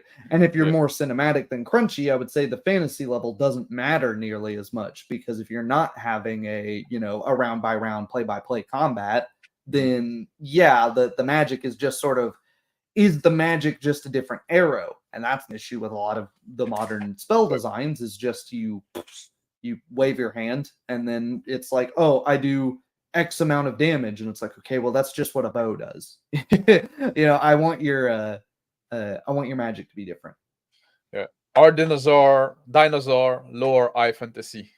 Joel's Goblin, yeah, they're kind of like more on the high fantasy Yeah. side. I think dinosaurs are high fantasy but low magic, and Yeah. trolls and goblins would be also mid to high fantasy, and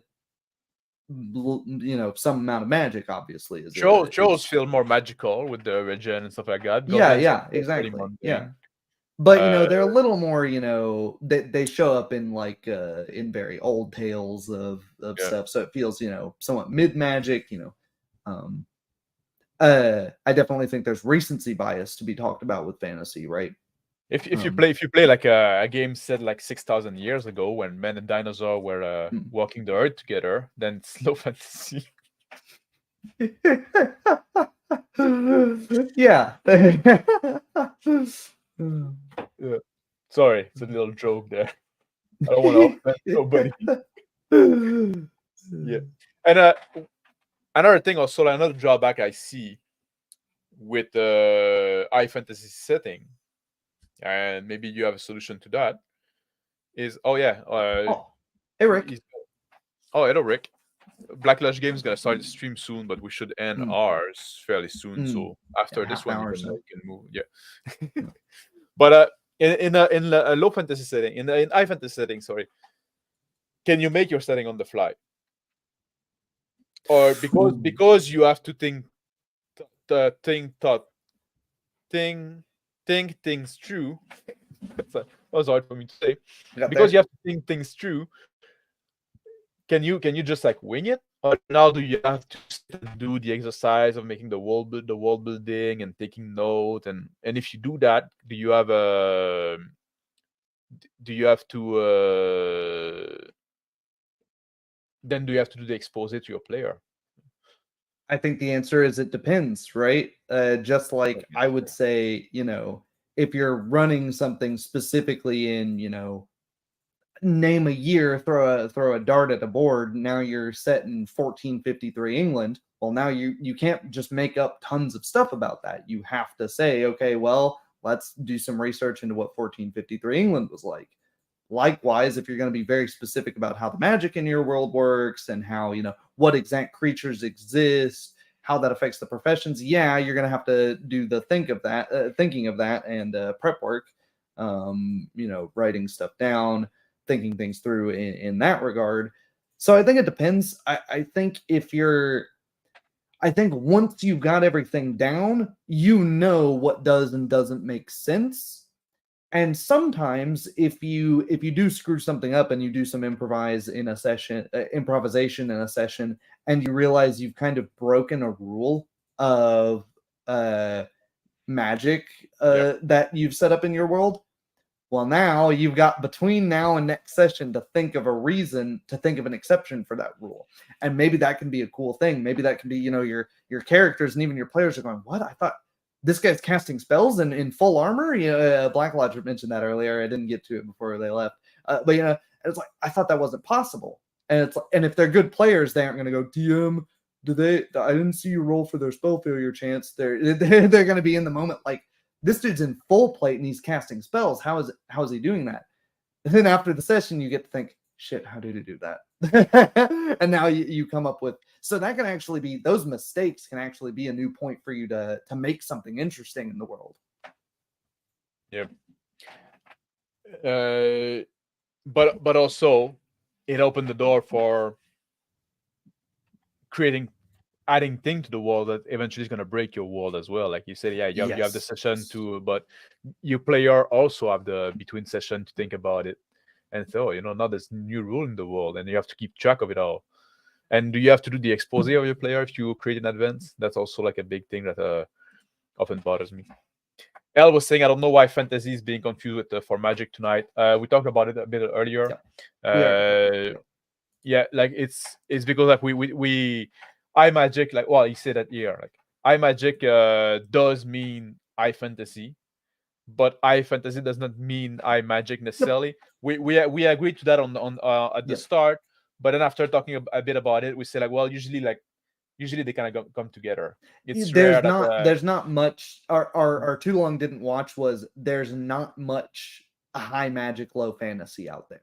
That's pretty rare. So we're well, iMagic would make it like iFantasy, but there's not much iFantasy low magic. That's right. Yeah, sorry, I misspoke. Yeah.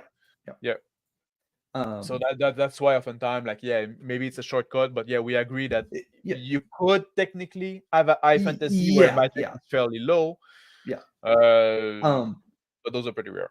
Yeah, and then Justin here says maybe there are some key things like magic systems you should nail out before allowing your players to meddle with the world, right? And that's why I like hard magic, because if you know the rules of how it works, you're not worried about tripping over yourself, right? That's why I like to keep the magic out of the end of the player, because then you don't need to define those rules, and they don't understand them, but the character don't understand them as well. So there's keep it. I mean, like, this could work if it was an illusion of plate, but if you were actually applying, like, if you actually had like +9 armor class or whatever from having full plate, then that would be like, it was just illusion. Maybe it was a placebo effect. Yeah, they weren't hitting because they were thinking it was they were thinking they have to avoid the plates and the go in between the spots, but and you can get just flavor things like that change the way that combat goes based on high fantasy, right? Based on high magic. Yeah. What about low fantasy with high magic? That would be I don't know what is an example of low fantasy high magic. Well, that's the thing. I think like the iMagic kind of like already push it in iFantasy almost right away. No?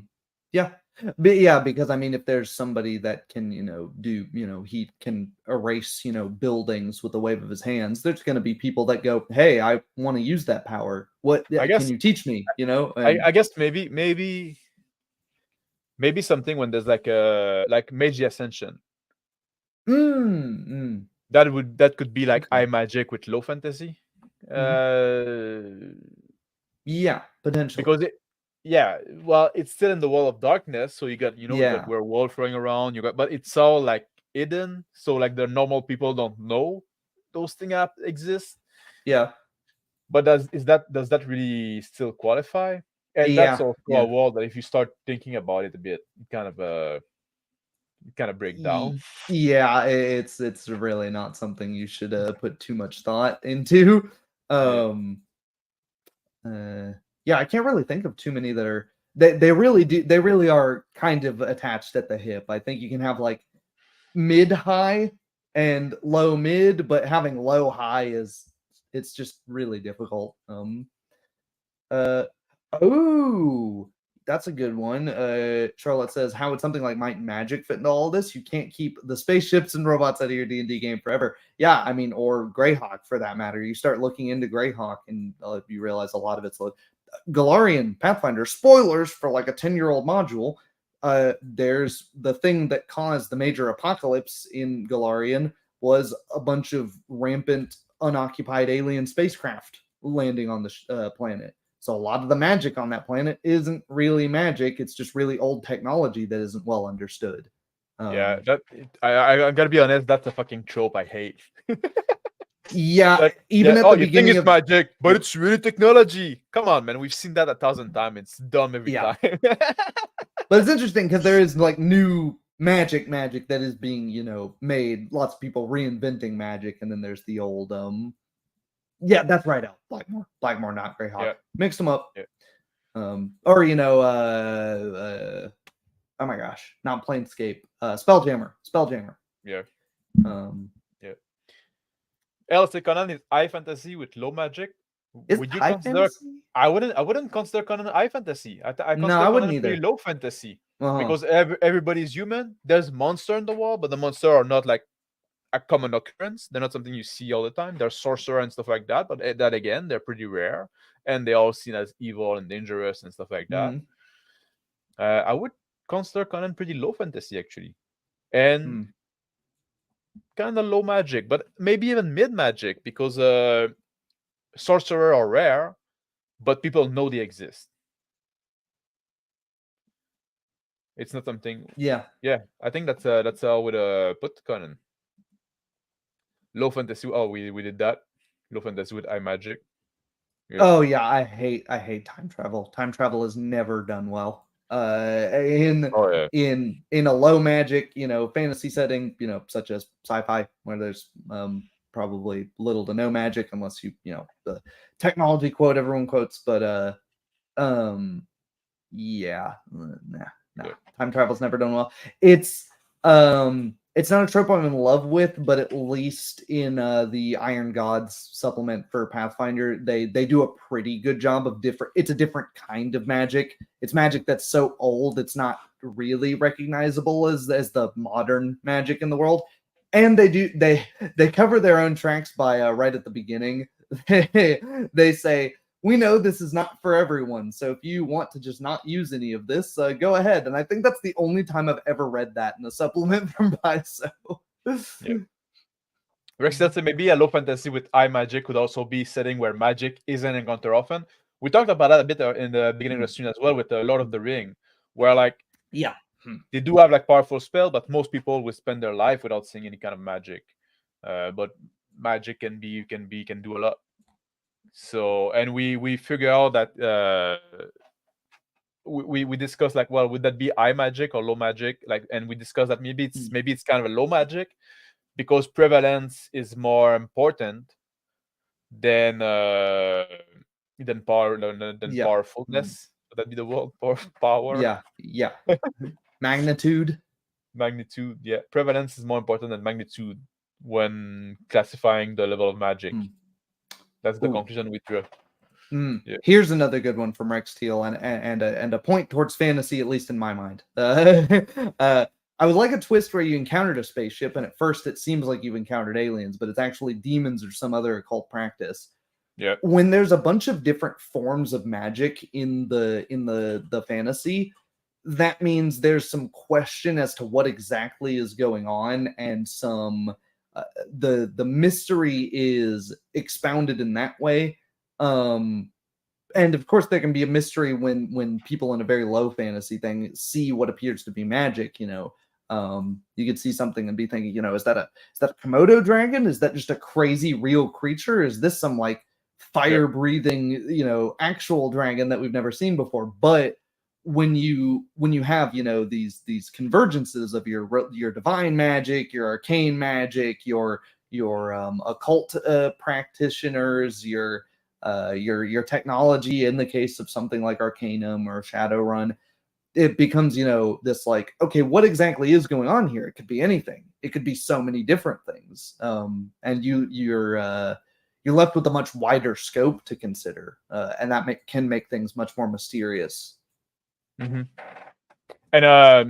that's also something you can have like in low fantasy setting, because when you see like the fantastical element, people are gonna try to explain it through mundane means, especially if you play like something more modern, where like if you like when you play Call of Cthulhu, for example, to take an example, to get away a bit from D&D and stuff like that. If you play like something like Call of Cthulhu, it's the mundane world, but then when you meet something that is outside of what you understand the mundane world is supposed to come to, and then that's what drives you kind of mad. I think that's an interesting. I think that's an interesting place to explore, like how your character would react to that. Yeah, that's something we talked about as well. We say like, well, it's not low fantasy, but it's not high fantasy. It's kind of mid. I pop Lord of the Rings, right? That's my like litmus test. It's right in the middle for me. Yeah, everything like Uh, lower fantasy than Lord of the Rings is low fantasy. Everything higher than Lord of the Rings is high. yeah, yeah. Um, on the opposite end of the combat being made more interesting to me in fantasy systems settings, etc. Shauner mentioned ages ago, Yeah, dragons add nothing to fantasy unless they can talk. That's true. Um, I think if your only purpose for having a high fantasy system is for flavoring the combat differently, you're also missing the point, yeah, right? If it's just a monster of the week sort of thing, I'm yeah, not saying you can't have fun with that. You could, but that's not my particular thing. yeah. What does the existence of dragons mean about the world? Well, That when that they're that intelligent and they that's can speak, it's this alien intellect that like they don't live in the same cultures that we do. They don't live in like anything that could really represent a human culture, right? You could make your gold hoarding jokes in chat, but they live completely solitary. They have children very, very infrequent. Okay, well, maybe they're crazy cat women. Actually, maybe they do have a well, real world parallel, but well, they the lizard that Ord goes. but they live very solitary. They have children, not out of choice, but out of the biology of them. They have children very sparingly. They're very this weird mix of revered and reviled. So yeah, what are your thoughts on dragons? I actually made a video about that before. Like I think You like did, you dragon. did. God. Yeah, hmm dragons should mean something. Dragon, like they should have some like kind of symbolic representation. I think if you just like make them like just like a big bag of Bitcoin to kill that can do breathe fire and stuff like that, I think you're missing the point. You're not making them, and you're shortchanging yourself in a way. And you say like, oh, if you just like go into the monster of the week, I think that's one of the trap, because if you just change the monster that you fight but not really the scenario, you're role playing the same thing over and over again. You're just changing like again the appearance, not the substance. If you say like, well, 80% or 90% of what you're going to fight are going to be human, then you have to think about different situation, different context, different reason, different. I think it forces you to go a little further and and to be a little this more may be creative. another thing, right, where the combat should necessarily change, right? Hmm. If the The environment if changed, yeah, the environment changes, but also, are you going to the goal. I hate this, this like nonsense where DMs don't think about, oh, I'm going to fight a dragon as a rogue. I'm gonna use my sneak attack. I'm gonna stab him with a knife. It's like, think about that. You're fighting something the size of a house and you're using this dinky little knife. This probably isn't even gonna penetrate the fat layer. Like, I don't care what your stats are, you're not hurting that thing with this weapon. Even a sword's not going to be a great weapon at fighting a dragon. So it should change the way that your combat's handled. The weapons that are good at fighting against people shouldn't necessarily, I mean, we can even see that in the real world. People modify their spears when they're going boar hunting. They don't use them the same way. The modern world, people don't use the same guns to hunt every animal, right? You don't use a deer slug to hunt ducks. So why are we using these human killing weapons in order to kill all these weird fantastical creatures? It doesn't make any sense, right? Yeah, And that's something. that's something that is always like if fighting a dragon should be something that you just like, oh, you just happened a dragon and he Oh, you was just there. walk up, We yeah, yeah, we yeah, fought it, because he was yeah. there. We just kill it. No, you say you want to fight a dragon, it's something you should plan ahead for it, and you should have like specialized weapon Yeah. for it, specialized tactic. And It like should be Arnman here says, if dragons are intelligent in your world, they're probably not picking a random fight. Mhm. They're probably, if they are aggressive, they're gonna be like any person. They're gonna send cohorts after you. They're gonna send people to sort of test your mettle. They might even send messengers. Maybe the dragon cannot speak in the common tongue, whatever that happens to be. So they have to send, some form of messenger that can understand, that can bridge the gap. You mentioned like the intelligent part, the mm, alien intelligence of the dragon mm, a little bit yeah. before, and I think that's also a big problem because it's very hard for us human to play something that feel unhuman, that is intelligent but Mhm. unhuman. Like that's Mhm. something that very few people manage. And oftentimes when you have like all those fantasy races, again, it just become like they just look different because they all basically act as human, because that's what we know, that's what we can role play. That's also part of the reason why I find, like, maybe might as well make them human then. Make them a different culture, make them a Mm. different tribe, make them like, they're the Mongolian horde. They're That's alien enough that you Mm. can like give them a different spin, Mm. but you don't have to think of something completely alien, like a Mhm. dragon, like a dragon that lived for so long and stuff like that. Like, Mhm. he might be intelligent, he might talk to you, but could you understand each other? Yeah.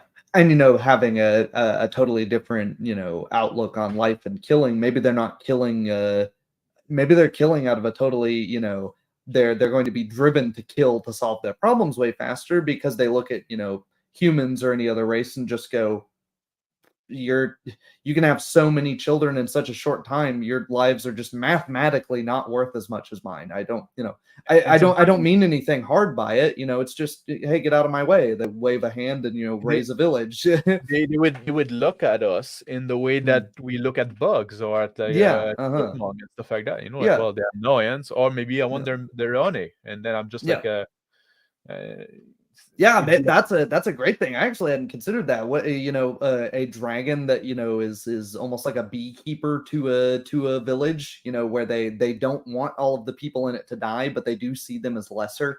mhm. So, sort of propping up this village, ensuring that everyone's in their place. I guess Shadowrun sort of gets into that. A lot of the dragons run like the huge mega corporations, and they sort of place everyone into their specific roles. You'll succeed at the company as long as you are happy doing all of the mundane work that the dragon doesn't want to do. Like, talking about the alien intelligence, like Justin was saying earlier, oh, we are men, we don't have empathy, but on a scale we're more than women, and outside the dig at women, which I always endorse. But it's true, because empathy is used to deal with the out group, and empathy is for men, is when Mm, you deal with the outsider, or you deal with the people that are strange, that are alien to you, because you have to understand. Empathy is about understanding that other people think differently than you, value different thing than you. It's when you're dealing with the in group, like women used to do, sympathy is good enough, because sympathy is projecting your own feeling onto other, and the people in the in group probably think like you, so sympathy is good enough. But empathy, even if we do have as men empathy, it has its limit, in the sense that mm. when you try to make those people different, like so different that they're not even human anymore, you yeah, at some point, like, well, can you even do it? Like, how do you project such different thought? Eh, And I think that can be something that's really interesting about fantasy, where you can strive to create this character that is so different from what you understand of people, Mm. but but you innately understand that, well, it came from a mortal man's brain, so it must have something that you can connect to, and you can. I mean, maybe this is going too deep, and some of you may wave this off, and that's okay. But for me, at least, that's a way that you can sort of explore the world and explore things that are difficult to think about. And I don't mean difficult to think about in like a political way, but literally they are. If you just set your mind to trying to figure out this specific thing, you wouldn't figure it out. But through the lens of fantasy, just Mm. going like, how did I come up with that? It seems so out of left field. And then you start matching the dots and going, yeah, there we go. Yeah, that's something I didn't even know about myself, or something I didn't know about. You start writing villains that are different. You have a human villain. You have I think human villains are the most interesting in high fantasy, particularly because with how are they the assholes in a world of they're mundane, but if they're a compelling villain, that means they must be really villainous. But with the other villains, what is it about them that makes them villainous? What's the connecting thread between the human and the cube of acid that doesn't really have any thoughts and just sort of moves around?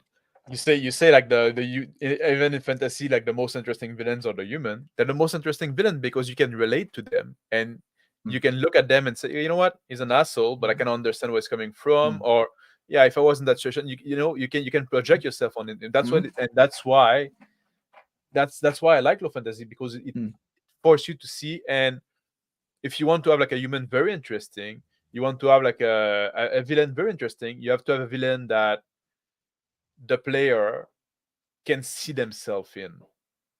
You kind of make your player like that. You say, you know what? He's a fucking Mm. asshole. What he's doing is evil. Mm. But what if I was in that situation? Maybe I would. Mm. Now you're fucking hitting something on your player, and you're beyond the character, beyond you're making something that is meaningful.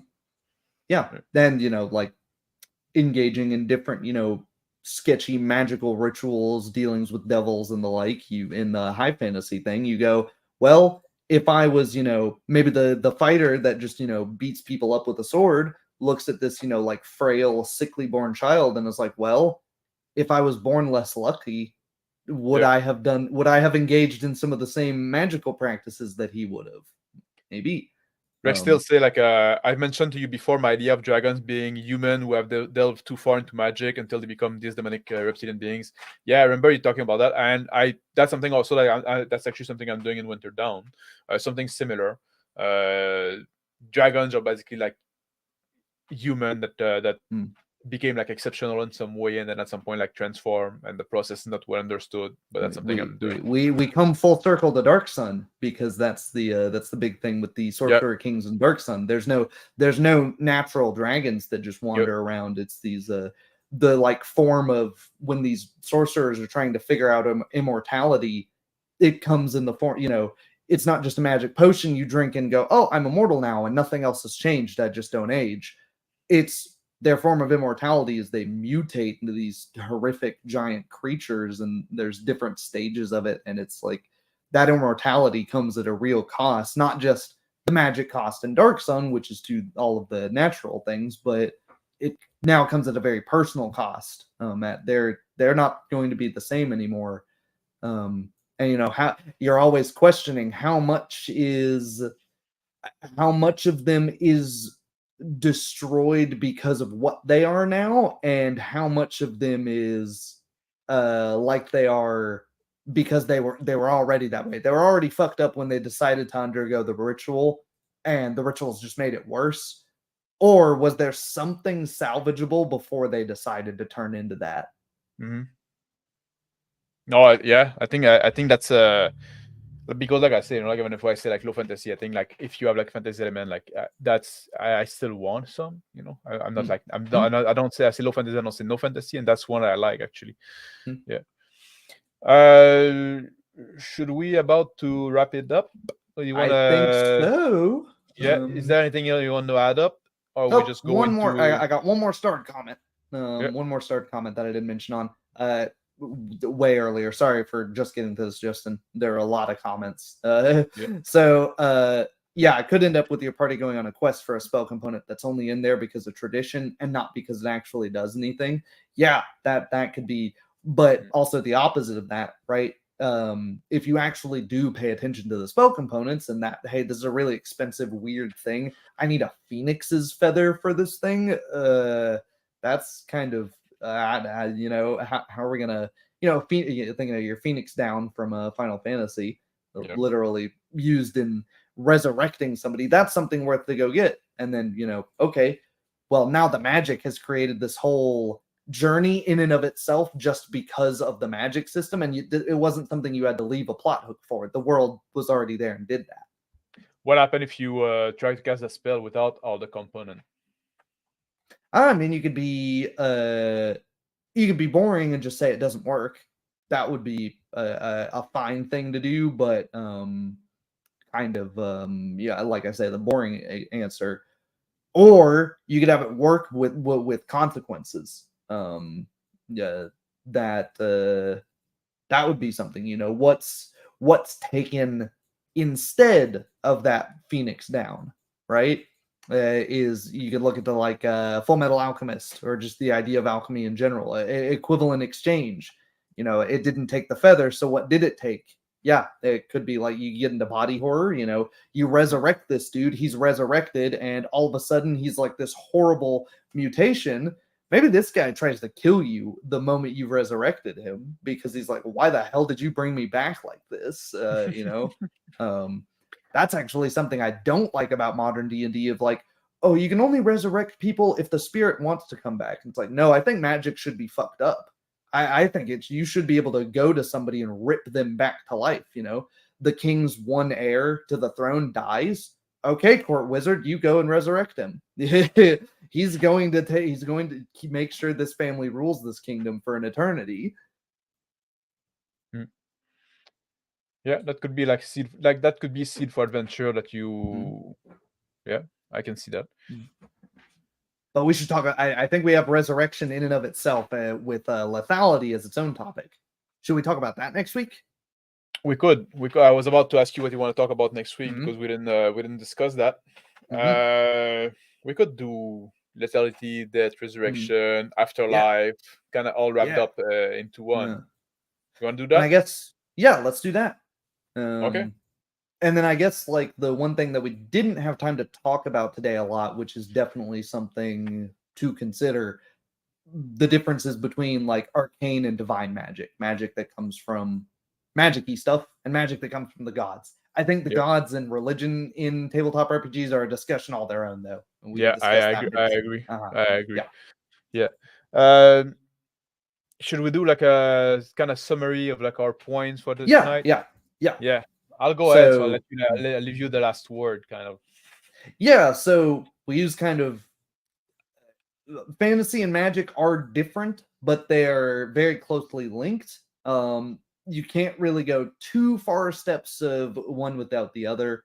Where Lord of the Rings is sort of our litmus test as right in the middle. You know, it seemed that like pretty much the only thing that people could agree on in the chat was that Lord of the Rings is mid fantasy, mid magic, and it's like so that's a pretty good litmus test.